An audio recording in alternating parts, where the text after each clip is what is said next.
17 বছরের নির্বাসনের অবসান ঘটে 25 ডিসেম্বর দেশে ফিরছেন বিএনপির ভারপ্রাপ্ত চেয়ারম্যান তারেক রহমান। তার আগমন উপলক্ষে রাজধানী সহ তৃণমূল পর্যায়ে বিএনপি নেতাকর্মীদের মধ্যে উৎসবের আমেজ বিরাজ করছে। জিয়া পুত্রের এই স্বদেশ প্রত্যাবর্তনকে ঐতিহাসিক ও স্মরণীয় করে রাখতে এবং রাজকীয় সংবর্ধনা দিতে রাজধানীর 300 ফিট এলাকায় তৈরি করা হয়েছে এক সুবিশাল মঞ্চ।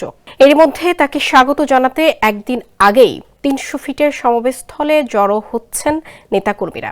স্লোগান, প্ল্যাকার্ড আর উচ্ছ্বাসে পুরো সমাবেশস্থল পরিণত হয়েছে। সোনামণিকে নিয়ে আমি থাকি চিন্তামুক্ত, কারণ আমি ব্যবহার করি SMC স্মাইল বেবি ডায়পার।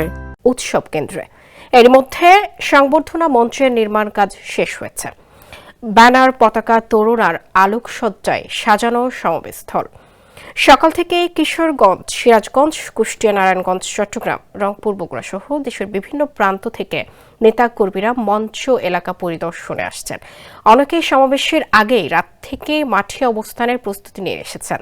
এদিকে বিএনপির ভারপ্রাপ্ত চেয়ারম্যান তারেক রহমানের সংবর্ধনা অনুষ্ঠানে 50 লাখ মানুষের সমাগম হবে বলে আশাবাদ জানিয়েছেন দলটির সিনিয়র যুগ্ম মহাসচিব ও অভ্যর্থনা কমিটির সদস্য সচিব রুহুল কবির রিজভী।